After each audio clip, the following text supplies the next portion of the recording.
Hello, ladies and gentlemen. Ken Berry with you. I have a very special guest. Jack, you should be honored. You are the very first guest interview on this channel out of all the hundreds and hundreds of world leading authorities on horticulture, animal husbandry, agronomy. I have chosen you, Jack Spirko, founder and creator of the Survival Podcast, as my first guest. Welcome, Jack. Well, thank you. It is an honor. Anytime I get to talk to you, it's an honor, man. Well, I hope you actually meant that and didn't just say it. No. Today we're going to be talking about what I'm considering to be a growing concern, and that is food security, the ability of the average dude, the average chick, to feed themselves, not only with the meal coming up, but what about tomorrow? What about next month? What about next week? And I think more and more people in modern society are becoming quite worried about that. And I think that's a good thing. That's not bad. That's a good thing that people are worried about that. I started listening to you years ago, and back then I considered myself an amateur gardener, right? I wanted to grow some plants. And so I have I've grown lots of plants, but I've also grown as a person. And now I'm not that interested in growing plants. But I think that's the gateway kind of hobby for many, many people. And you are, I've learned more from you, hands down, than every other book about gardening, every other book about how to grow this, how to grow that, how to transplant, how to propagate. Like literally everything I know about making a plant grow and produce, I've pretty much learned from you. So tell people about you, kind of your journey, because I put in the comments of this that you basically took a dry, rocky patch of Texas dirt and turned it into a little food oasis. And I've been to Jack's place a couple of times now, and you can tell by looking at the neighbors' yards that it's a chore to get grass to grow there. And so Jack is not really interested in grass because you can't eat that. And he didn't have a big enough property to have cattle. So he grows other things. Tell us about yourself, Jack, and what you decided to do with your little rocky patch of Texas dirt. So anyway, I got to say goodbye to my grandkiddos here real quick. There she my is. Granddaughter Hey, and my grandson. Good to see you. Hey, man. Good to see you again. Hey, come back here. What was that, purple hair? That was purple hair. Let me see that purple hair. Purple hair. Oh, wow. I need some of that. That's nice. I love it. I love it. Have fun, guys. We have them here every day because one of the things that's great about working from home, we're able to homeschool our grandkids. But guess what, Jack? Guess what? I signed Beckett up for Acellus Academy. He's now in kindergarten. Awesome. Yeah. Awesome. That's great. And I do recommend Acellus. So goodbye to my wife. Anyway, so I grew up gardening and homesteading. I was, I guess, a prepper before they called us preppers back in the 70s and 80s under the tutelage of my grandfather in rural Pennsylvania. And so we didn't grow a garden because it was cool. We grew a garden because it helped feed the family. We didn't go hunting fishing because it was cool. We went hunting and fishing because it helped feed the family. We didn't really care how many points were on the horns on a buck because you don't eat horns, you eat meat, right? That's right. And so that's my background. And like many people from small town America, I eventually moved to a city, Dallas-Fort Worth area, and I started working on my career, and I kind of let all that go for a long while. And I had moved back to Pennsylvania to take a job as a VP of sales for a company called Fluke Networks. And I ended up stuck in Pittsburgh on 9/11, and it was kind of a reality check for me, like, dude, you're here. Your wife and your son are scared as hell. You can't get home. You need to do something, and you need to go back to your roots. So I went home. We built a fire pit and a garden like that week, because they shut down all travel when we finally got home for a couple of weeks. And I mean, it was like we're going back to the way things are, and that would have been obviously 2001. And it wasn't until 2008 that I started the Survival Podcast. I've been doing that ever since. It's a daily show 5 days a week, as you know. And when I started that, I was a damn good gardener, and I knew my way around livestock, especially smaller livestock. But like you said, I have smaller pieces of land, so I have to focus on things like quail or ducks or chickens or geese. I probably could pull off sheep here, but then I'd have to worry about fencing a lot of stuff. And my ground's so bad, even like step in electric fence ain't happening. I mean, I've got 4 inches of dirt at best in most of the place. So I focused on these smaller animals, and I knew how to do that back then. But somebody sent me an email when I first started the show, and that's where the best stuff comes from, is your followers. And they said, hey, I want you to see this thing called permaculture. And I'd heard about it. I thought it was a bunch of hippies rolling around in the mud. And there's videos of permaculture hippies rolling around the mud that will give you confirmation bias on it. But they sent me a video of a dude named Jeff Lawton, and it was called Greening the Desert. And I had been bitching about how tough it is here in North Texas at times to garden and what have you. And I looked at that and said, I don't have a damn excuse left in the world. If this guy can go to Jordan below sea level in salted earth and grow figs and dates and goats, then I got nothing except I need to learn. And that started my journey into permaculture, and that started my journey into understanding how to use the animals. Because like you said, I've done amazing things here, and a lot of it is vegetative. But without the animals, that just isn't going to happen. So one time we were running like 200 ducks, and that's like a quarter cattle unit. And we treated them just like that. We moved them and pulsed them through the land just like cattle. And that's how we've restored this land. And it's bad this year. We were chatting before you got on air, and I've got creeks here that aren't running that no living person has ever seen not run. That's how bad the drought is this year. And I'm not going to say my land's doing good, because it's not. Nothing does good when you're like this. But all my stuff's alive. And I've got neighbors with 25-year-old trees that have never seen a drop of irrigation in their life dying. Yep. And so that's what we do, is we restore landscapes, and we do it with natural systems, and you can do it anywhere. There's, obviously you can do more with 10 acres than 1, and you can do more with 1 acre than an apartment building, but you can do something for your own food security no matter where you are.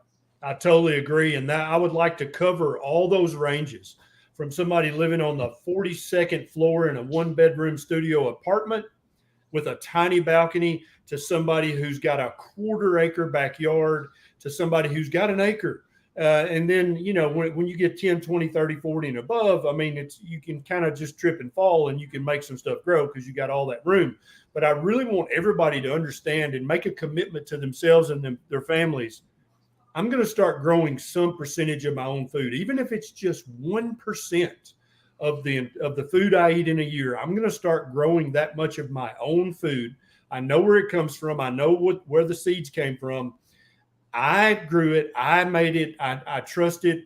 And also, I didn't have to go to the store and buy it. I didn't have to waste gas going to the store. Didn't have to stand in line. I didn't have to be the potential victim of a mass shooting while I was at the store, right? That's increasingly a concern. I didn't catch a virus while I was at the store because I didn't have to leave the house, because I grew this myself. So let me first just give you kudos. I've been to Jack's property a couple of times, and like I said, from looking at his neighbors' yards, you can tell this is not a place where things grow easily. Now, it's definitely not, the Jordan Desert, but there's probably not many places. It is this year. It is this year. And so Jack has basically built 4 inches of soil on top of the rocks that he bought. And so with that 4 inches of soil, even though he's in the middle of a drought, like he said earlier, his stuff is not dead. It's still alive. And many of your neighbors can't say that. When I was at Jack's, I know he had ducks and chickens. I don't know if he had quail then, but those are all things that somebody, even if all you've got is a 1-car garage, you can raise a significant amount of meat and eggs with some quail. I've got, I think, 10 out in the quail hutch with plans to expand that. But every day we get 7 or 8 quail eggs, and at any given point, I've got 10 quail carcasses. If I wanted to dress them out, that's 10 days of food right there for one person. That's a big deal, and that's meaningful. Let's just start from the smallest 1-bedroom studio apartment with a 4-foot balcony, and let's talk about ways they can grow at least 1% of their own food. So let's start out with that. I'm not a magician. I can't make a 8 square foot of balcony produce enough food for somebody to eat. We've talked about things like throwing quail into bird cages and You can do that, but since you raise quail, you know the one thing about quail is they poop a lot. Now that's fertility, and that's great, but we need lots of carbon for that. So I would really advise people to use proper caging that has a slide out shelf and use wood chips. And then in that apartment situation, I would have a worm bin out on that patio. And because you're going to need to dump those wood chips at least every other day. Or you're not going to like the smell of your home. But those worms are going to turn that, like it'll disappear in minutes. And now we've got a compost that we can use. We probably can't even use it all in a small space like that. Yep. So we can give it to our friends that have land, and then maybe they'll give us some of their food. So we can start growing food off-site by exporting our fertility, because just that alone is better fertility than they can buy at any store. Because you know what you're feeding your quail. You're giving them worm castings and worm composted quail, and you're going to be able to get what they call worm tea, which is the juice out of that thing. And I can't really, as much time as we have tonight, going exactly how to do all that. But so that would be one thing you could do. I would do some container gardening out on that patio. And people that live in the type of apartment you're talking about, usually busy as hell. So I would do that container gardening with what's called a wicking bed. And again, I can't give all the parameters, but basically we have water at the bottom, and then we have a layer of weed fabric, and then we have a soil mixture above that. And that way we can fill up that wicking bed once a week, and we don't have to water it. If we every Saturday morning we get up, have our coffee on our day off, go out there, fill up our wicking beds, and we're good to go. And then, your audience is, like I am, we're very keto or carnivore centric. So when it comes to what we're growing, the good news is the easiest thing to grow in large volume with high nutrient density and small space that's not an animal is greens, right? And you don't need a lot of sun. So even if you don't have a great solar aspect, we can start planting lettuces and other greens like spinach and coriander and things like that will do well in our cool weather. And in our warmer weather, we can move to things like Swiss chard. We can use New Zealand spinach, different plants like that, and grow a lot of greens. And you should be able to come up with at least a side dish and a salad every week just from that. We could go even further. We could take something like a 100-gallon Rubbermaid stock tank, put that out there, fill that sucker up with water, put a simple, what's called a sponge filter. You can Google it. The best ones I know of come from a place called Aquarium Co-op, and one little air pump in it. We're not going to grow a bunch of fish to eat in there. It's just not enough space. We could try it, but I'm going to tell you, unless you live in a place where you don't have to worry about winter freezes, tilapia, you might be able to grow 20 tilapia in there. It's probably not worth it. Throw some minnows in there, some mosquito fish, keep the mosquitoes down. Put some cinder blocks in it. Now make a permanent wicking bed. So all we're going to do now is take some flower pots and set them on top of the flower pots, set them on top of the cinder blocks. We want the water to come up about 50%, and we just fill those with a good soil mixture. And let's plant some aquatic plants in there, like Apomera aquatica, which is it's also known as Chinese water spinach, Vietnamese water spinach, Kang Kong. It's got a million names. It's illegal in a lot of the country in the South because it's supposed to be invasive, but that cow's left the barn anyway. I don't think it's going to be roping down to your patio to get you through it. And it's a relative of the sweet potato family. But unlike sweet potatoes where you can eat the tuber and the leaves, this thing has no tuber, and you can eat the leaves and the stem, and it's freaking delicious. So now you've got a green. And the reason I recommend that particular plant grown that way is it is ridiculously aggressively growing. You will probably be feeding some of it to your quail if you're growing quail. Mm-hmm. We could throw a few frogs out there, put a little entry point into it, and I've lived in apartments and I've had lizards hanging out. Well, if you got water, shade, and sun, the lizards are all going to live in your property. And I mean, that's the kind of thing you can do with an apartment. And, if you're on the north-facing side of the apartment and you get no sun, that might not really be as doable. But if you get a little bit of sun, you don't need much for greens. Or we could also move into the world of like hydroponics and do that indoors. Take yourself like a wire rack. I think you've seen mine. I built an indoor vertical farm, couple grow trays, Rubbermaid tub full of hydroponics fertilizer in the bottom, have a pump that goes off 15 minutes every hour. So a little $8 pump, put down one tab every hour, goes off, floods the trays, shuts off, trays drain, and grow greens. Again, don't try to grow, people that want to I want to grow peppers and tomatoes. That'll be the most expensive tomato you ever ate in your life. Right. Go to the farmer's market and buy a locally produced tomato, grow all your greens, and grow greens for your salads and stuff like that, or like accoutrements for when you're eating, and grow greens to like saute and whatever with your steak, because that's pretty much what I eat is steak, chicken, goose, duck, pork, and greens. That's 90% of what I eat. Yep. And I love those ideas. And I would challenge everybody listening to this, either live or in the future, if you are in an apartment situation and you have a cockatiel or parakeets or, God forbid, a parrot, sell that thing. Okay. Put up an 8x10 at the pet store, used cockatiel for sale. Says, yes, sir, daddy, and whatever, and whistles the wolf whistle. Sell that and use that money to buy 3 or 4 Coturnix quail. Put them in the parakeet cage. Now you've got 2 or 3 Coturnix quail eggs every day for a year or two, right? And a lot of people are like, I don't want to put quail in cages. Coturnix quail have been in captivity for over 1,000 years. Yeah. They literally, if you let them out of the cage, they will go. They don't live in the wild. There's no place you can go see a wild Coturnix quail. It doesn't exist. They would last 5 minutes on my farm if they got out of their cage. They want to be in the cage. That's how they've lived for 1,000 years. The Chinese have husbanded them for thousands of years. So get those. And then in a pinch, you've got 3 or 4 quail you can dress down and eat. If you have an aquarium, get rid of those pretty little fish that cost so much money. They keep dying if you look at them funny. And get some tilapia. If nothing else, get some guppies. They're cheap. They reproduce like crazy. And guess what? You can deep fry a guppy and eat the entire thing. 100%. You're right. So here's another way to handle your fish tanks, right? So turn your fish tanks into profit centers using them to buy food. So, for instance, I have a wall of tanks behind me here. And in a lot of them, I grow a little shrimp called neocardania. And it takes a little bit of work and some aggressive culling. I have tons of them in my outdoor systems where they're not supposed to live. Turns out if you put enough of them out there, the ones that can handle the winter do live and they reproduce. But the ones that I grow indoors, I cherry pick them. And I want the darkest red ones, the deepest blue ones. And you can sell a dozen of those things on eBay for like $200. So how many of those do you have to sell to fill your freezer? Not that many. And it does take some work. And I don't do it that much anymore because I did it to see if I could do it. And like, I'm a full-time podcaster. I make more money podcasting than I'm going to make selling shrimp.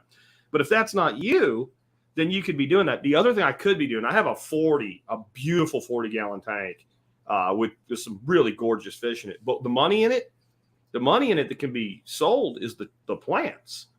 So I have plants in there that I could pull basically pups off the plants, and I could sell those plants $10 pop. Right. And if I market the fact all my tanks are what you call low-tech tanks, so that means I don't pump CO2 into them. So a lot of people that do low-tech tanks, they want to buy plants from other people that do, because when you take a plant and drop it in a low-tech tank without that CO2 injection, it'll usually melt and maybe it'll come back. But if it came from one and it's adapted to it, that's not going to happen. So like, that's the other thing. When you're in a really small space, start looking around and asking yourself, what can I do to produce money here with horticulture or animal husbandry so that I can use that money? So if you're making enough money to buy 5 pounds of meat a week, it's like growing 5 pounds of meat a week. You grow what you can grow. I have my bigger outdoor ponds. These are 4,000 or 5,000 gallon ponds that I've built because I can't go in the ground. I build them above grade. And I have a koi out there. If I needed money, that koi is a $300 fish. It's a platinum koi about 34 inches long.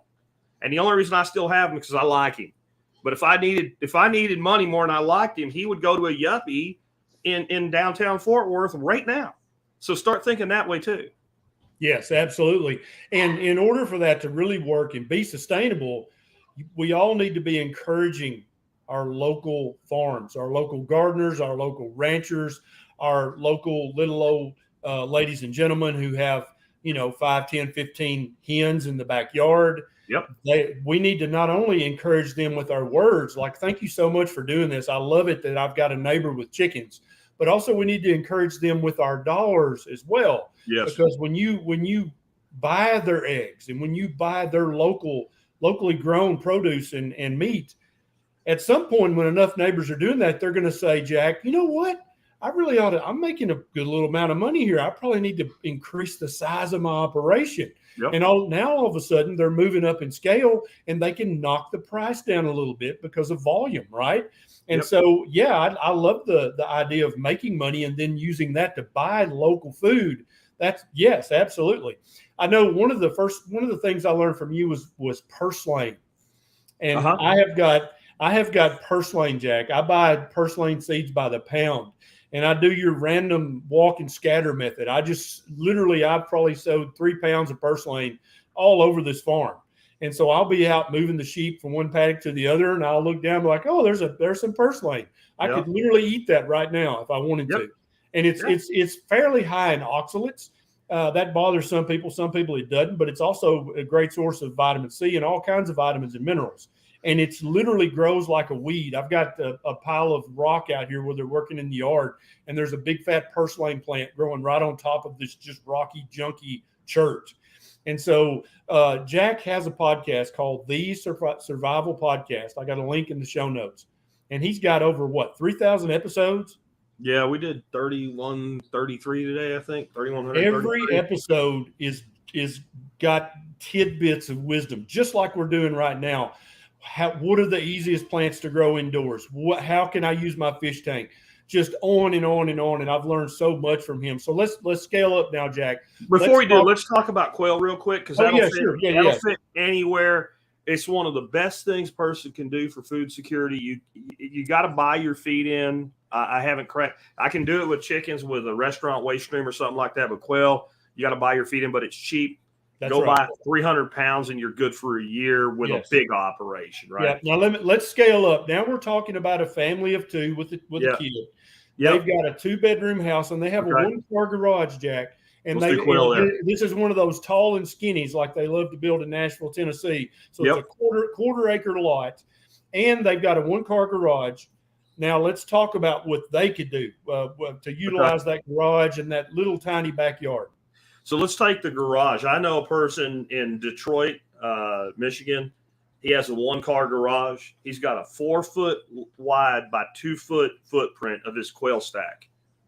And in that quail stack, he does about 1,200 coal birds a year.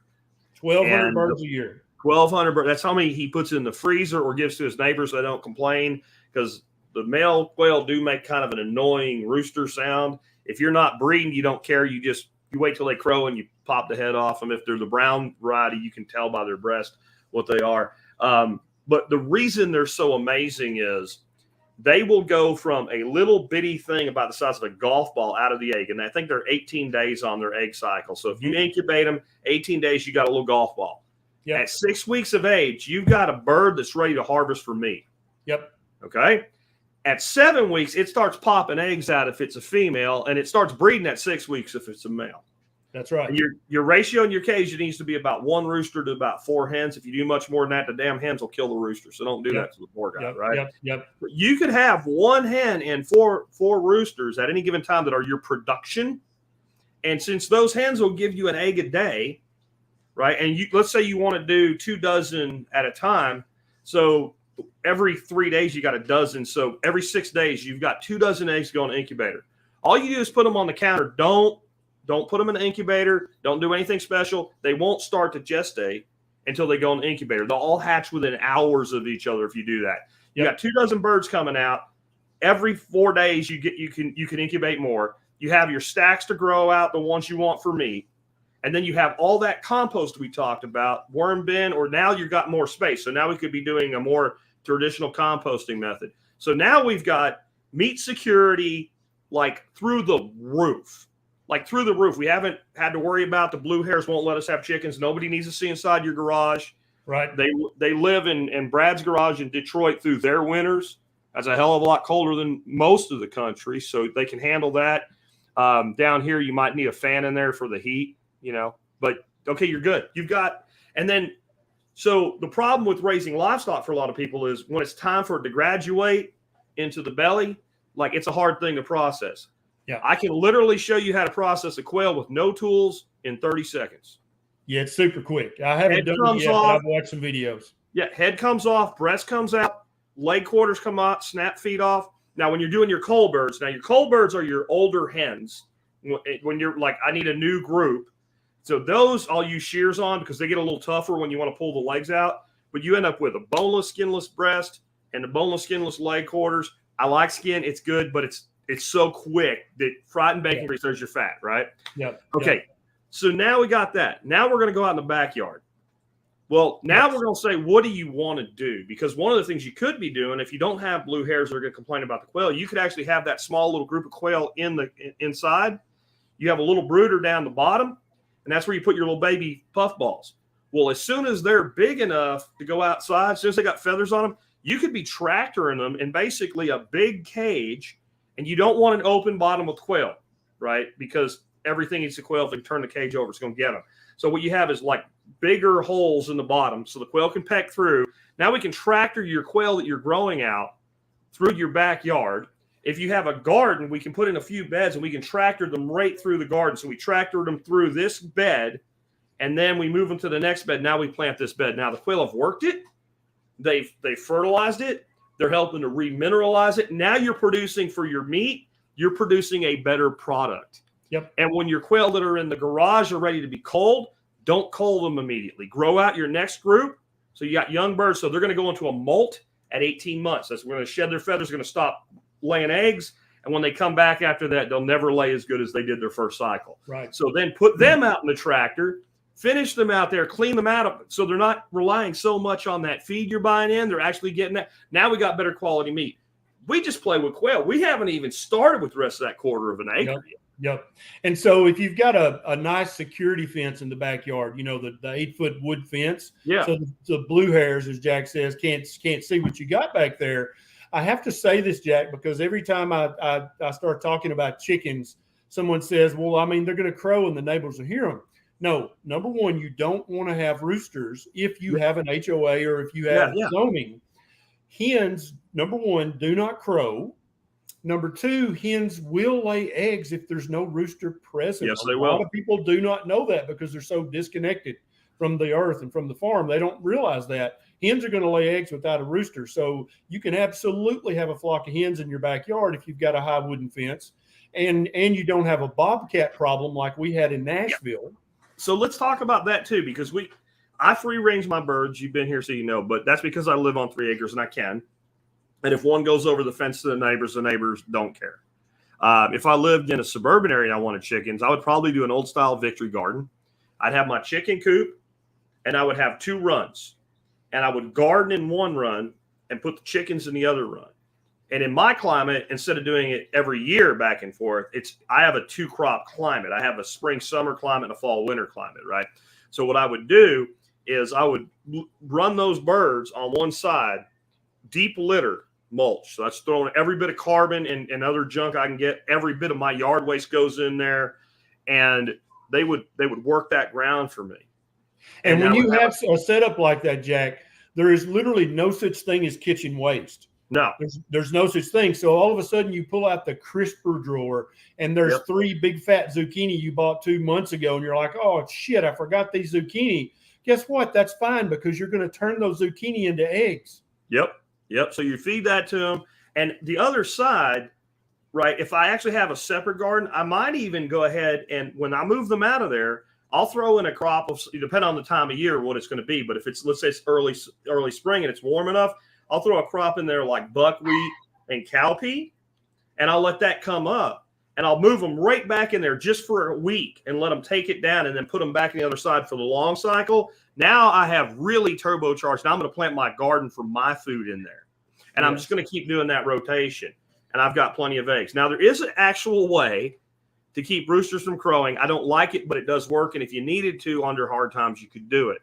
And what you do is you take basically the Velcro style tie wrap. You put it around the rooster's neck. Now you don't choke him.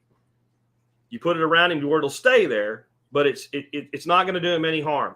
But when he goes to crow, he'll choke himself.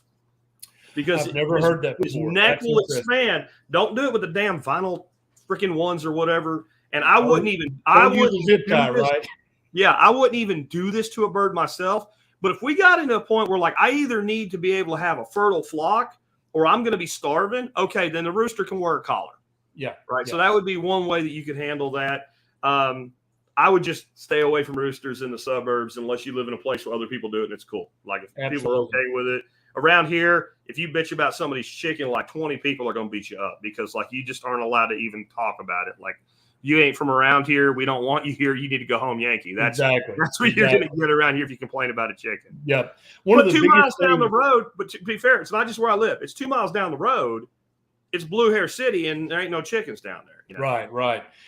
One of the biggest things, I'm on Twitter a lot, and one of the biggest things that the people who love Earth and want to save Earth, one of the main things they bitch about is food waste. And I agree, we shouldn't waste any food whatsoever. But if you're living in the the suburban usual way, what are you going to do with your kitchen waste if you don't have quail, which can eat kitchen waste? Yep. If you don't have chickens, you're going to have to put it down the food disposal. It's going to go to the sewer, or you're going to put it in a garbage bag and it's going to go to the landfill. Chickens allow you to take better care of the earth because not only are you saving money, you're literally turning spoiled produce into eggs. I mean, that it's magic, right? And so you're decreasing your landfill footprint, you're decreasing your sewage plant footprint, and you're creating eggs in your backyard. I mean, that's kind of magical, right? Yeah, it is. And let's move on to another animal that would be really easy to keep and produces a ton of meat. I mean, literally, you can produce more meat with these than you can with, like, say, one goat and one or two goats and one buck. And that would be like 3 doe rabbits and 1 buck rabbit. Yes. And if I was living in the suburbs and I needed to worry about meat, that's what I would be growing. And if the blue hairs get involved, well, these are my pet rabbits. Now go away. Right. And then I'm gonna go out in that beautiful big backyard that probably has pop-up irrigation in it and it's green all year. And I'm gonna go out and I'm gonna buy a whole bunch of seed like Dutch white clover and New Zealand white clover and some different perennial grass mixes and some different herbs and forbs. And I'm gonna spread that, and my whole yard is gonna turn into a meadow. And I'm gonna go out and I'm gonna get the cheapest non-mulching bagging lawnmower I can get. And I'm going to feed my rabbits in their hutches if I'm not tractor and bunnies, because that's a little complicated. You can do it, but it's a little complicated. I'm going to feed them mostly from there. I'm always going to have pellets available, but they're going to have very low pellet utilization. Then I'm going to go to YouTube and I'm going to type in homemade mini baler.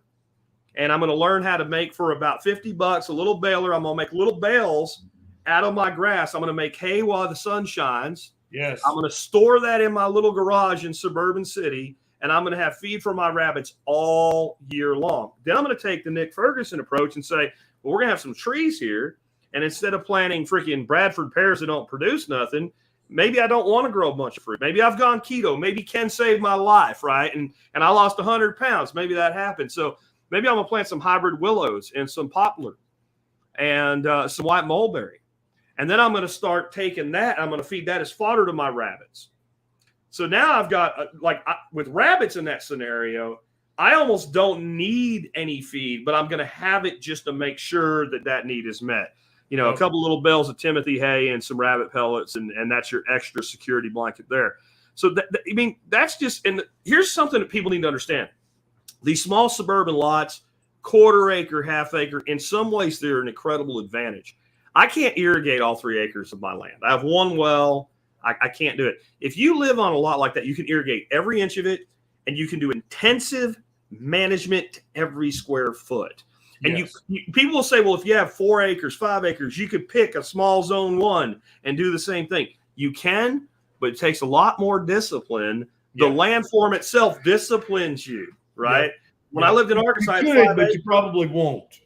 Exactly. When I lived in Arkansas, I had 5 acres, but most of it was like a cliff. Yeah. So I had about 1/3 of an acre I could really, and it was beautiful because I always was looking at it. I was always taking care of it. So some of the most productive systems per square foot I've seen are on 1/10 to half acres suburban lots, especially if that lot is good orientation and most of the space is in the backyard. My place in Arlington I used to have, it was like 1/3 of an acre, but the front piece was a postage stamp, and all that land was in the back. We produced so much food there, and it wasn't even hard. And it's easy to automate. And if you're going to have gardens, you're going to have trees, put irrigation in, automate it. Yes. Because whenever you think the word automate, I want you to think this. What would you do if you didn't have to do it? What would you? And the answer is, I would do everything if I didn't have to do it. Well, with automation, you have to do it once. Yes. And then it takes care of itself. There's no dude out on a golf course with a garden hose spraying the greens, right? They put automated irrigation in because they want to sell membership to yuppies that come out there and spend a lot of money, hit a ball around. You put your garden in, put irrigation in, drip, spray. I don't care what you do, but you automate it. And even if you want to go low tech, get those little orbit mechanical timers where you go out and you say, well, it needs to be watered for 15 minutes. You dial it to 15 minutes, you walk away. You don't forget about it because it's easy to do. And then that happens every day while you're focusing your attention on something else.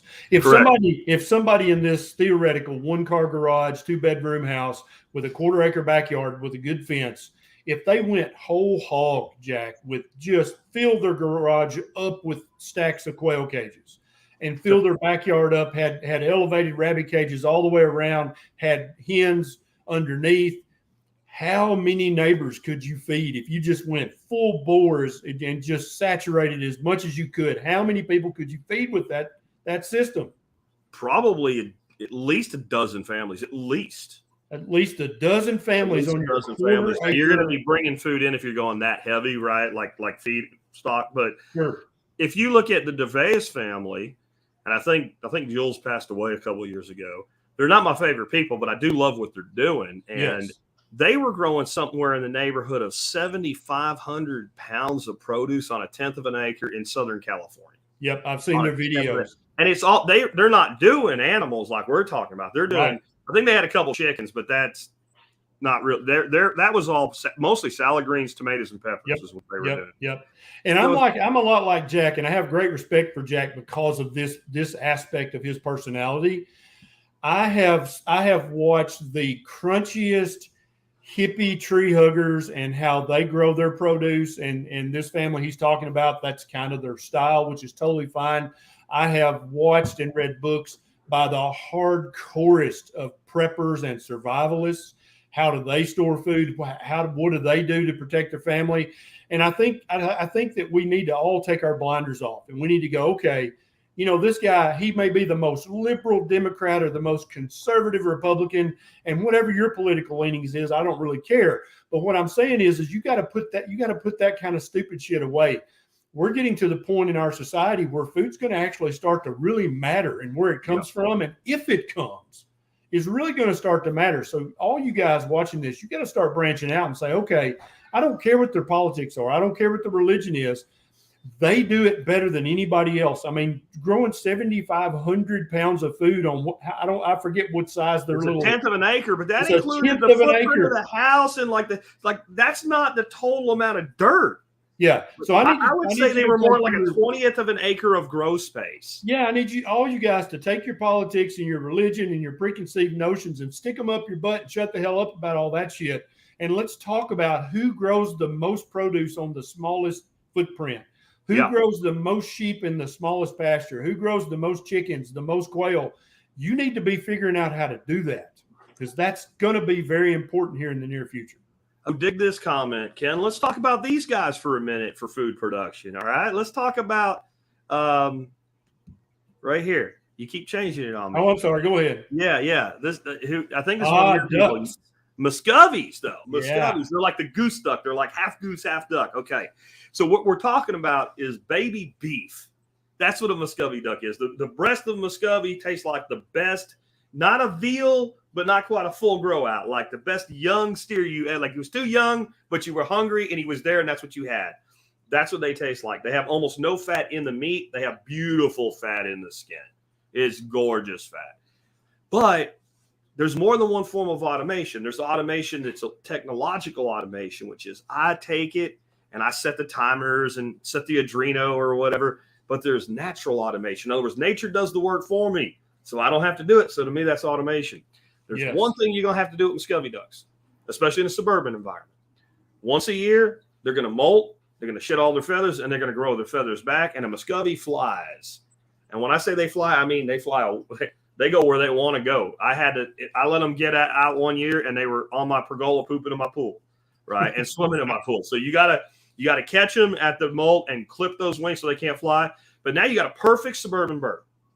They don't make any noise. They make like a sound, right. And the girls make a little pee-pee sound, peep peep. It's kind of cute. One drake, 4 or 5 girls will produce you a ton of eggs, and they will produce you a ton of babies. And they are basically a wild bird that has allowed us to keep them. They're not really domesticated. So when you look at all the other ducks people keep, they're basically mallards, and we've bred them to change their color, their size, their shape. The Muscovy, if you go into Central America where they're from, and you see wild Muscovies that look exactly like the cankled, ugly little guys that we keep. The males are huge. The girls will go broody. They will take care of their babies. And in a little backyard, if you have bushes and stuff, one will just like, I must have lost her. No, she's got a nest. She'll go in there. She'll come walking back out. She'll have 18 to 24 babies with her. And in 6 to 8 months, every one of those is excellent table fare. It's some of the best eating you'll ever have. And the drakes are huge. And if you can solve the food issue so that you're not paying a lot of money to feed them, it's free because you didn't do anything. You got to give them water and you got to give them food. And they are amazing grazers. They love grass. They love forbs. They love things like that. They're much less expensive to feed than conventional. I'm not saying no feed. I'm saying less feed. And if you can tie into a restaurant waste stream, they're free.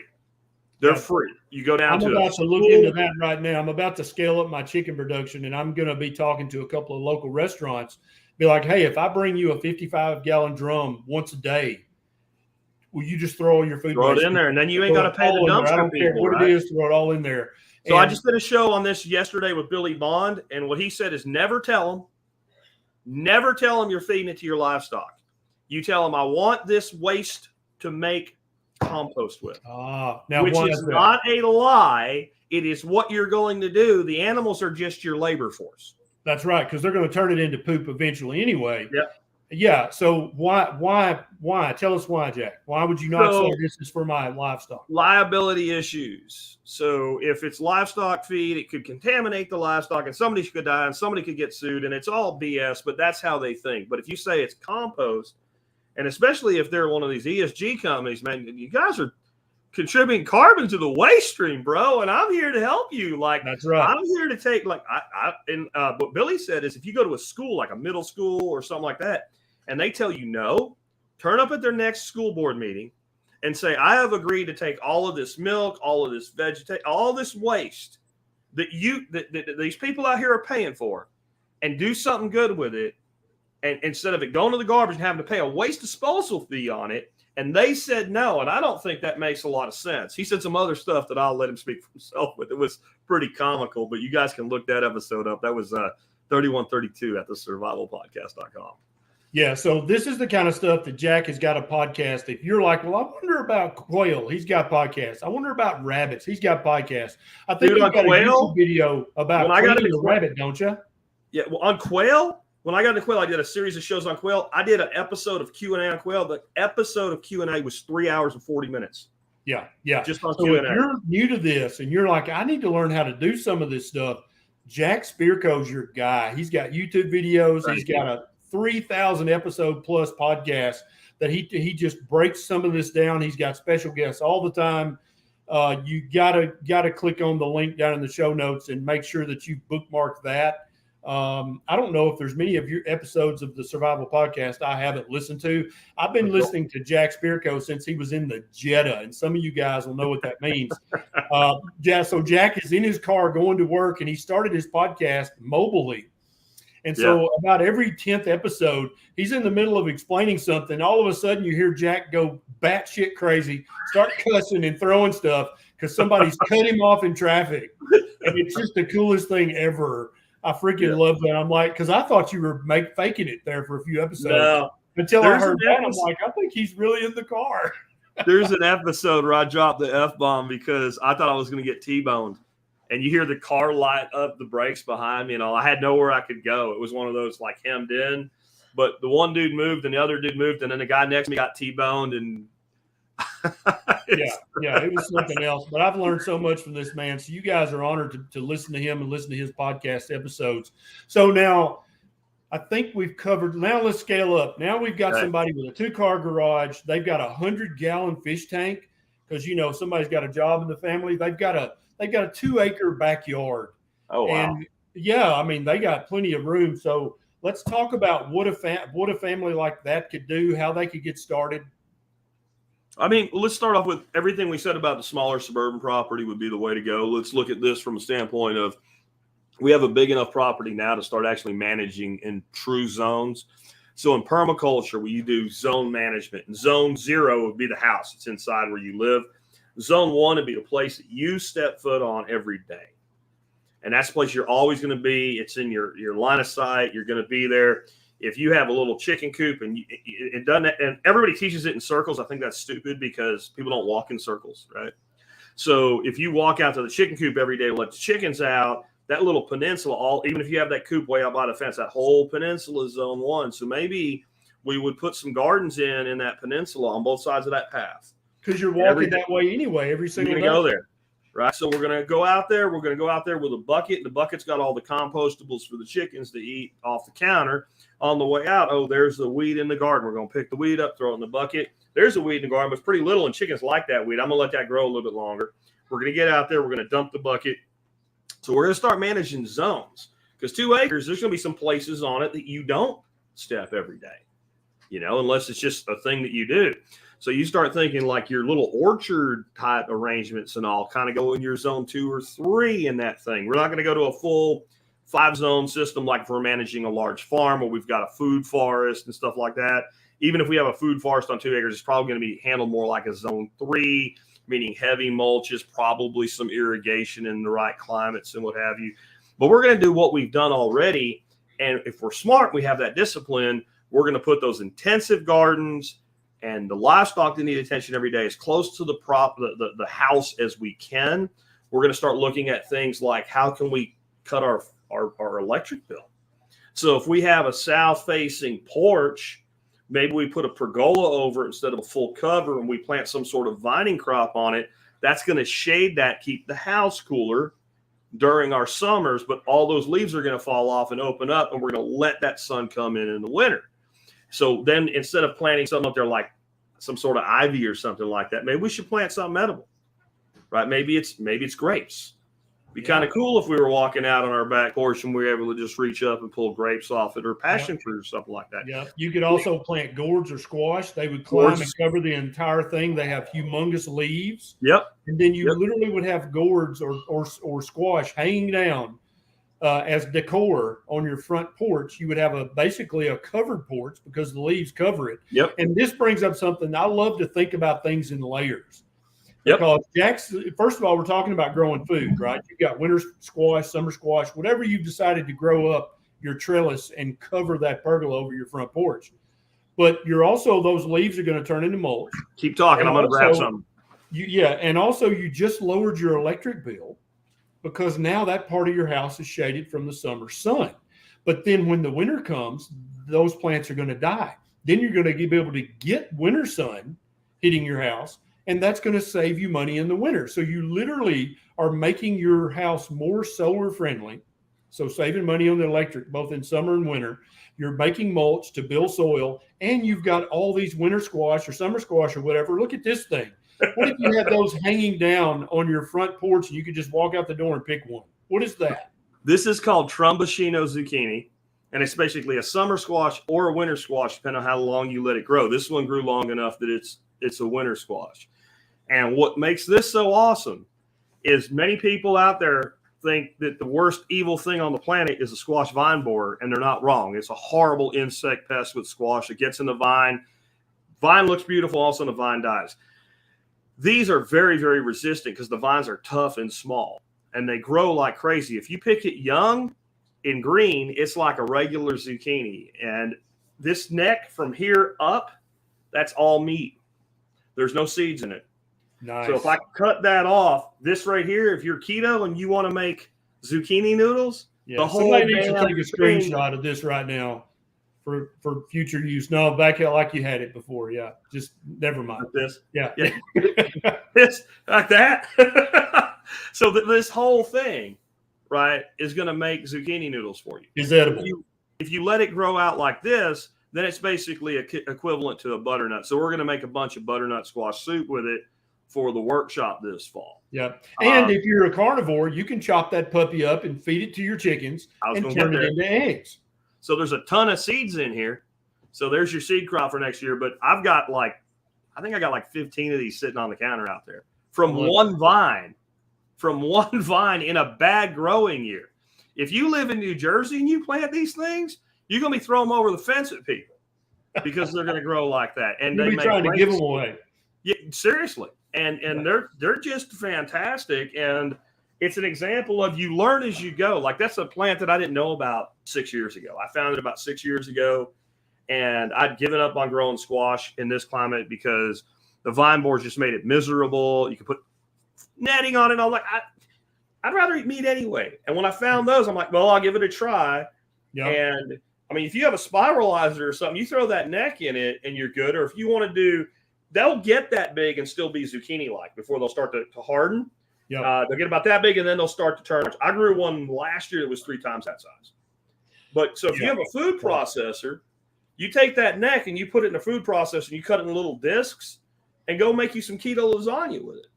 Absolutely. Right? I mean, there's like you learn as you go, bro. I mean, that's I'm learning every day. There's nobody that knows everything about this stuff. You know, one of the people I learned a lot about soil from is a woman named Elaine Ingham. She's an amazing woman. Her husband is a nematologist. The nematode is a little thing that lives in the soil. There are people that they don't study, but nothing but that one organism. I didn't know that was a thing, right? He's got a PhD in nematology. Nematology, like so. There's no way that I had a guy on a couple of weeks ago that talked about Korean in IMO farming, indigenous microorganism, and how you take like some rice and some other stuff and you put it in a box and you set it under a tree, and then you basically capture the indigenous microorganisms and you spray that on a plant that's sick, and the plant gets better. The disease goes away.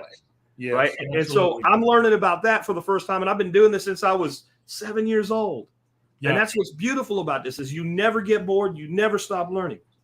Oh, I totally agree. And I want everybody to get over your freshman nerves. You're like, oh my God, I've never had a garden. I've never had chickens. Literally, these are the most forgiving things that you'll ever do. Unless you're just egregiously stupid, you're not going to mess this up. You're going to have some degree of success. Give it fertility and water. And as years go on, your success rate's going to climb, and you're going to become more and more of an expert at this. And you may start out with a black thumb like Nisha did, but after a few years, that thumb is going to be fluorescent green. You're going to be great at this. We're a big fan of raised bed gardens. We've got several, and currently we're growing cucumbers, tomatoes, peppers. Cucumbers are great. Purslane. And so every now and then I'll find a cucumber. Nisha loves cucumbers. I hardly touch them anymore, but I'll find one that I've missed that's gotten huge and is already, turning yellow. I just take the thing and I go, tuk, tuk, tuk, tuk. That's my call for the chickens. Yeah. I break the thing in half. I throw it on the ground, and the chickens proceed to annihilate that cucumber. Yeah. And then they go lay me some eggs. And so whether you're keto, ketovore, carnivore, it doesn't matter. You need to have a raised bed garden. Yeah, and Jack, he turbocharges it because his raised beds are hydroponic. So he doesn't even have to water his beds. It's all automatic at his place. So I'll do, and that's great thing. But let's hit something here. Like if you want easy crops, this is one of them. These Trombosino zucchinis. You can't grow this. Maybe you need to start working on your base skills. Another good crop, and it's good for people that want to keep. Tell us the name of that squash again. Tell me, I'm going to spell it. Trombosino. I can't spell it. I'll get it to you later. I can't spell that either. Trombosino. No. Maybe if you roughly Google it, you can find it. But it's a Cucuberta moschetta is the clade of the Latinx name of the squash family, and all of those have those really thin, hard vines that the vine borers really can't get into. Butternuts are the same as well. So those are easy. Butternuts are easy. All of those squash are easy for your winter squash or your summer squash. Next is the Asian long beans, Asian yard long beans. They're almost no carbs if you pick them before the seeds form in them, and they'll grow freaking 30 inches long, and they're about as big around as a number 2 pencil. We stir fry those all the time. If you have a water-based system, the Ipomoea aquatica, Kang Kong, Chinese water spinach, call it what you want to, that is super easy. Radishes are super easy. And the way to do those, don't grow little cherry bell radishes because they suck. Grow the great big daikon radish. Yes. And let it go to seed to attract pollinators. Let it set seed pods. Pull those seed pods and saute those seed pods like you would little beans. Low carb, freaking delicious. And I don't like radishes, right? I mean, but that I like. And then just leave that big root in the garden, and it'll die, and the worms will eat it. So ask yourself, what would you pay somebody to come out to your property and everywhere you're growing every year, take a post hole digger and dig every foot, a 2 foot deep hole, and fill it up with worm castings? What's that worth? Well, if you plant those daikon radishes on a rotation out when you're not using that land, that's exactly what happens. You cut the top off, let the chickens process the top, let the worms process the bottom, and plant into that next year. You got to start thinking that way. Like, don't think trophy hunter. I want as much poundage as I can get out of here. Think, how do I take care of this ground? Because once we moved up, you're talking 2 acres. Once we move up to an acre will wear your butt out, right? Yes. So once we moved up to an acre, you got to start thinking, I don't necessarily need to be getting something for me out of every square foot that I'm cultivating every year or every rotation. Maybe I'm growing spring here, fall here, and then next year fall's resting here and spring's resting here. Yes, and I love, again, back to the layers. If you do that with the daikon radishes, they're excellent for helping the soil. And so when you feed the tops to the chickens, you're creating eggs or chicken meat, and then you're letting the worms actually eat the radish. So you're going to have pounds of worm castings. So you're literally growing soil, not dirt, but soil that you can then grow future crops in. And then in a bind, you can actually eat the radish, God forbid, if you need to. So there's all these layers where that's helping you become more self-sufficient and helping make your farm more productive. And you're literally on the couch while the radishes are growing. You're doing something else because, like Jack said, they're automated. The radish is going to grow. It's going to put out roots. It's going to make seed pods. And at any point, you can intervene and eat that or feed that to some other livestock. Or you can literally do nothing. The chickens will eat the top off, and then the bottom will rot and feed the worms. And it's that effortless kind of stuff, building that up in layer upon layer, where you've got literally millions of bacteria and nematodes and little insects and chickens and ducks and all. You've got all these little workers working on your farm, and you don't have to pay them. Some of the bigger ones you have to feed, but all the little ones feed themselves. But they're growing soil. They're making the soil more productive for future crops. It goes on and on. It's almost infinitely productive if you layer this and structure it properly. Correct. And then, like you mentioned, hydroponics on the right term, but I do use water-based systems and terrestrial-based systems together. So I have these big tubs. I mean, you could do the same thing with an IBC cut in half and flipped over, right? So there are these big fiberglass tubs that they used to feed cattle molasses out of them. And I took those, put bulkheads in them so water can get in and out. And again, it's describing a wicking bed. Just go to my site and look up wicking beds. I've done full tutorials on them. But basically, again, you have water on the bottom, you have soil on top, you have a layer in between of a weed blocker. And I usually do a layer of weed blocker, and then I do a couple inches of perlite and then the soil. So you get a good separation there. And instead of having to fill them up, what I'll do is I'll take one of my ponds, I'll run water in one side, it runs across the bottom, maintains a level in the bottom, keeps the soil always irrigated, and it overflows the other side. And you can set that to, you put a little pump in your pond, you set it to go off 15 minutes twice a day, and that will never need to ever be touched ever again. But once every 2 years, that little timer will crap out. They're $8, throw it away, get a new one.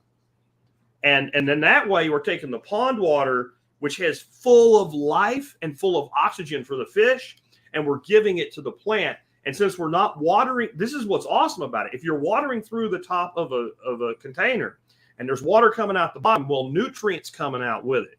If we're watering from the bottom, we might strip a little bit of nutrient off the bottom, but all that nutrient we keep adding to the top, it stays in the system. It doesn't get washed out.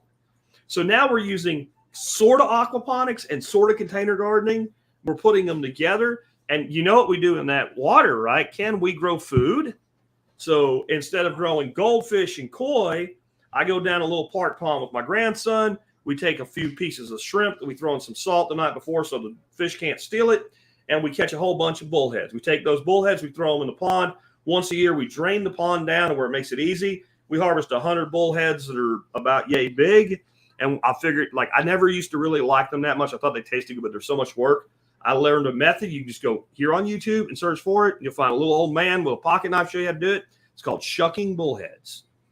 And you take that little tab on the back and you cut the top all the way up to the spiky part that'll poke you. You turn the knife over, you break the backbone, you crack the fish, you grab the backbone with a pair of pliers, and you pull. And in one hand, you have a skinned, bone-in, perfectly clean fish. The other hand, you have the head and the guts. What I do with the head and the guts is I'd have a big compost pile. I dig it all out because I don't want it to stink. I'm not feeding that to chickens. They won't eat it fast enough. I don't want the dogs to get it. I'll put it down deep in the compost pile, cover it up, and now I've got all that nutrient from those fish. That's a long-term compost pile. Or maybe we're going to grow, I grow channel cats in some ponds instead of the bullheads. I grow bluegills in them. So every couple of weeks, maybe you go out with a rod, you pull one of those fish out, or maybe you do a big harvest. It's up to you. So now we're growing fish, we're growing plants, but we have that whole surface area. So then I go, maybe I grow some of that kangkong I talked about, but we can trail that out of the water. So we still have the surface. I don't want the water too warm. I want the water shaded. So I could put a big net over top of it. Well, that's money and work and doesn't do anything for me. Take a plant called water hyacinth, another one the government doesn't want you to grow. That's a great thing how to figure out what to grow. Grow the things the government says not to grow because they all grow really good. And I put a couple pieces of water hyacinth. I take a couple of them every year when it goes to winter. I throw them in one of my fish tanks to overwinter it. A couple pieces out there in the spring once frost is over, and it grows like crazy. It has more protein per pound than freaking soybeans. And you know what eats it? Every single animal we eat eats it. Rabbits eat it. Chickens eat it. Gooses eat it. Ducks eat it. Ducks eat the roots. Ducks and geese eat the roots. Everything else just eats the tops. Cows eat it. Goats eat it. I mean, everything eats it. So we grow tons of that. I have a pond sitting, and I'm on 3 acres. So 2 acres, you could definitely do all this. I have a pond that's behind my chicken house, and chickens and the ducks can't get to that pond. I have a compost pit, and I have a rake. And I take the water plants, and I just throw them over the fence right into the compost pit. And I'm cutting my feed bill in half throughout from late spring to mid-fall. I'm feeding half rations just with the plants out of one pond. It's 8 by 16 foot. And It's only 2 foot deep. And that's an example of what can be done. And then that pond is running multiple wicking beds. It's running multiple ebb and flow beds. I don't even grow all that stuff. I grow mostly stuff for the animals in it because I don't eat that much vegetation. But if you do, this is the way. And then get that on that pond, I have another tank that's upgrade. The ducks swim around in there and poop in it. I open a valve that goes into the pond and it feeds those plants. So I'm using their fertility to feed them with their own plants. And yes, I'm growing catfish in there too. Yeah. See how that layers? Expensive shrimp. I'm growing those in tanks that drain back into that. And so it's layer upon layer upon layer, which gives Jack multiple options. At any point, he can intervene. He can have a small harvest, or he can drain it and have a huge harvest. And so it's just option after option and layer after layer. And that's the kind of, you start out very simple, but then if you have those concepts in mind as you grow, this stuff becomes almost effortless. There's always some work to do on a farm. Don't mistake what I'm saying, but it becomes effortless to the point where you've got so much productivity, but you're not doing that much work anymore because you used your head in the beginning. You automated everything you could. You tried to layer everything you could. And you've got it so at any point you can eat the veg, or you can feed the veg to the chickens or the quail or the goats or the sheep or the turkey or the ducks. You just got all these options and all these layers, which really makes you a very resilient person. Let's go there for a minute with the turkeys. Easiest meat I've ever raised in my life. They eat a lot of food, but didn't cost me anything. And I bought food. It just didn't cost me anything. So the broad-breasted bronze turkey in about a 5 to 6 month grow out get enormous. What, like, you're not cooking one in the oven whole. My biggest tom ever, the carcass weight was 54 pounds. And it was so big, I de-breasted it to boneless breast cutlets. One side, the big side breast cutlet, was 9.5 pounds. Wow. That is a big bird. There's a guy down, I don't know if he'll take them anymore for me after he's had to do them so many times, but he does them for $8 a bird processing. I ain't even processing for that. I'll take those down there. You put 3 in a dog crate, take 2 men to pick it up and put it in the back of the truck. So what I did, I grew out one year, I grew out like 20 of them. And I just put out on my show that if you wanted turkey from me, I didn't want to do any work. You come here, I pick 3 of them, the rest of them, whoever gets here first gets to pick them. People on a reserve list. I sold turkey for free range turkey, $4 a pound. And like you're selling a cow where the process, like processed weight, a carcass weight. So people came here, took the turkey, either self-processed or took it to my processor themselves. And then on an honor system paid me. I paid for all my feed. And I had 75 pounds of meat. I'm not talking bones. I'm talking meat at the end of that was free. And it was the best turkey. I'm not even a big turkey guy. It was the best turkey I've ever eaten in my life. And I did almost no work. Like, turkeys are stupid when they're baby poults. If they make it to 6 weeks, they're like Mack trucks. They're indestructible and amazing animal. You mentioned Nick Ferguson earlier. Nick actually came to the farm here, and we got about 2 hours of video of us riding around on the gator, looking at different things I'm doing here on the farm. I've got a editor guy working on that now. I'm going to be posting that probably in the next 2 or 3 weeks. Nick Ferguson's a great resource, and I'm honored to be able to share literally when he opens his mouth, knowledge and wisdom comes out. Yep. And to be such a young punk, that's quite a compliment to say about somebody, right, Jack? But I mean, this guy knows his stuff. Oh, he does. I know he's into Jack. He helped Jack set up a lot of his permaculture and a lot of his the way that his land is structured. And that's going to be up in a few weeks. So if you haven't already subscribed to this channel, subscribe now and turn on notifications. So when I post those Nick Ferguson videos, you'll have access to that. You'll get a notification. I've kept you long enough, Jack. I know you got stuff to do. I can tell you're getting antsy. You're ADHD. No, I'm good. I'm good. Give us some final wisdom for somebody literally just starting. Like, okay, Dr. Barry and Jack Spirko, you convinced me. Here, what do I do first? How do I get started actually feeding myself? Yeah. Well, first, let me say, we got a bunch of my people in here, a bunch of your people in here. A lot of my folks know you. You're on my expert council, and they're subscribers to your main YouTube channel. Guys, if you're not on this channel that Ken has, get on the farm channel that he has, OB Farms, and subscribe to that as well. When it comes to deciding what to do first, I think you should evaluate what your assets are and what could work. Don't try to do everything at once. Just make a list of all the things. Think about what you've heard tonight, other people you've listened to. All these things could work. But let's grow what you're going to use first. So I recommend this with gardening, but I also recommend it with food storage and all. Let's start out saying, like, people, I'm going to get food storage. I'm going to go buy rice and beans. Do you eat rice and beans? No, then don't do that. Right. If you want to set it, like, once you've got everything else in order, you want to put a couple 15, 20 buckets of it up to feed refugees from your family that don't take care of themselves, that's fine. But look, when it comes to you, store what you eat and grow what you eat. So get a little notepad or something like that, or some paper off the printer even, put it on the counter. For the next 2 weeks, write down every single thing that you eat. You might start eating better if you do this, but at least you know what you eat. And then say, what in there can I grow for myself, or can I grow something that replaces it? So if you find out you eat a lot of chicken every week and you can't have chickens, well, quails replace chickens. If you realize, I eat a meal of fish once every 2 weeks, well, one pond, and I'm not talking about a big, if you can put in a half-acre pond, you're done. Throw a deer feeder with fish feed in it, and you're golden, right? But I'm talking like one of my size ponds, like 4,000 or 5,000 gallons. You can take a couple fish out of there every couple of weeks and never run out of fish. Just keep adding. That's the beautiful thing. Once you have a pond, you go fishing, right? You catch a fish, it's legal but little. You bring it home, put it in your pond, and you let it grow out, right? You save it on the fin instead of in the freezer. Yes. So figure out what will do the most for you first. I will tell you, if you're in a suburban area, find some good quality fruit trees for your climate. And the way to do that, don't listen to catalogs. Trees don't read catalogs and books. Find out what people grow commercially in your area and what varieties of it.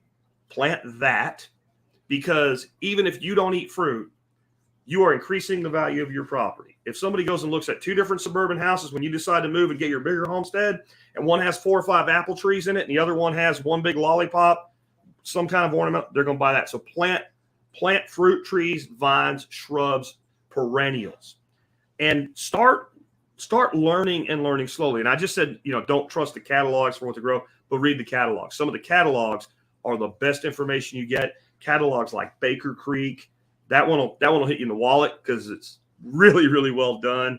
But things like Stark Brothers Nursery, Rain Tree Nursery, like that, get on their catalog list, start reading those, start learning about varieties.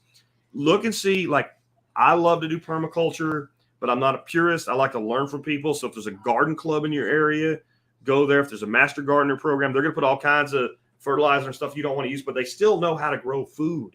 Yes. So find people that are already doing it, and look for meetups like that. And too, you might be surprised. There might be permaculture or gardening meetups. Go to them, just meet people, talk to people. If you were going to start a farm, I would tell you, once you found your piece of land, go find the oldest, crustiest curmudgeon farmer that's like ready to quit, but he's still at it because he knows everything that you're going to have happen to you. So you can do the same thing with gardening. Go find that old lady at the end of the road that has beautiful tomatoes and all. I promise you, if you're like, can you show me how you do this? You're going to make her day. Yes. You're going to make her day. She's waiting for somebody to act. You're not bothering her. If I'm in a nursery or at like a box store where people are buying plants and I hear the person getting advice that's terrible advice, I kind of I don't interrupt, kind of hang out. And as soon as I go, like, hey, come here, let me tell you what to do. Or the guy's like, got blight on my tomatoes, and I'm like, go to the drugstore and buy a bottle of aspirin, throw an aspirin tablet in the hole when you plant a tomato, and put 1 aspirin tablet in a watering can and water the tomato with it every month, and you won't get blight anymore. And how do you know that? I learned that 2 years ago, right? But once I have that information, I want to get in. People that do this, they want to help you. They will help you. And if somebody's really good at growing something and you're not, but you're really good at growing something else, say, hey, why don't you grow tomatoes? I'll grow peppers, right? And do exchange. We have to build economies absent entropy in our backyards right now before we have to. We need to do it so that we don't have to later, because once we have to, it's going to be too late. And what I mean by that is all this money that we spend buying food that comes from Brazil or China or God knows where, that money leaves our economies. We have the ability. I'm not going to do rabbits, chickens, quail, everything I could do. I'm not going to do all of it. I don't want to do all of it. I like free time. I'll do my ducks and my geese and my Muscovy ducks and my fish. I would love it if my back neighbor would do rabbits. And I would totally trade the best duck eggs on planet Earth and a few duck carcasses for some rabbits every year. I would happily do that. And we need to start doing that everywhere. And everybody wants to make like a big community commune type thing. Don't grow where you are. Start growing your relationships, not just your backyards. Absolutely. I love that. And Jack's exactly right. When I was first getting started trying to be a rancher, I knew there was a guy who lived about 5 miles up the road. He was a patient before the clinic fire, and he's got tons of livestock. He knows he's been doing it for 50, 60 years, right? And I'm like, I need to go up there and ask him. I need to go up there. And finally, one day he was driving by and he saw me doing something really stupid out in the pasture. I don't even remember what it was. And so he just pulls in my driveway and he's like, hey, Doc, what are you doing? And I tell him, he said, yeah, but why are you doing that? And so he actually came to me, but I should have swallowed my pride about 6 months before that and went to him and said, hey, I'm trying to raise some animals. Can you help me with this? Jack's exactly right. That would have made his month if I had done that. But when he did come and offer some free advice, I happily took it and did everything but hug the guy because, I'm a doctor. That doesn't make for a good farmer or a rancher typically because we tend to overthink things. But yes, please reach out and form community and find that little old lady or that little old gentleman who's been doing this for 50 years. I'm doing my work, boy. Come here and say hi to everybody. This is my 2.5-year-old kindergartner. All right, How Jack. you doing, bud? Thank you so much for doing this. No this problem, will be man. available for replay if anybody wants to watch it. Get out of here. Go learn something. Thanks for doing this, Jack. I'm going to put the link also to your YouTube channel. He's got a ton of great videos about how to do stuff on his YouTube channel. I've got the link to the podcast down below. Anything else you want me to share, Jack, so people can find you? Just get over to the website, and it's thesurvivalpodcast.com. If you don't want to type that many letters, I made it easy for you, tspc.co. And if you happen to be into the world of Bitcoin and crypto, I also have a thing I do called the Bitcoin Breakout production of the Survival Podcast. That's at thebitcoinbreakout.com. So I believe in cultivating wealth and food and relationships, all of it. So come on by and learn more. I think you'll enjoy it. Our community is pretty cool. And Ken Berry's part of it. Ken Berry is on my expert council, guys. If you get on my podcast, you'll hear Ken about once a week, usually on Thursdays, and occasionally on an interview. So this is his chance. He got to turn it around. I love everything Jack does. He's a bit of an arrogant smartass, but I think that's part of the reason I like him. He knows his stuff. He's a teacher, but the best teacher is always a good student. And that's what I love about Jack is he's always learning. He's always eager to learn. And I think all you guys need to be the same way. Thank you so much, Jack Spirko, for doing this. I'll see you at your place next time you have an event. November. That's right. I'll be there in November. Thanks a lot, brother. See you guys later.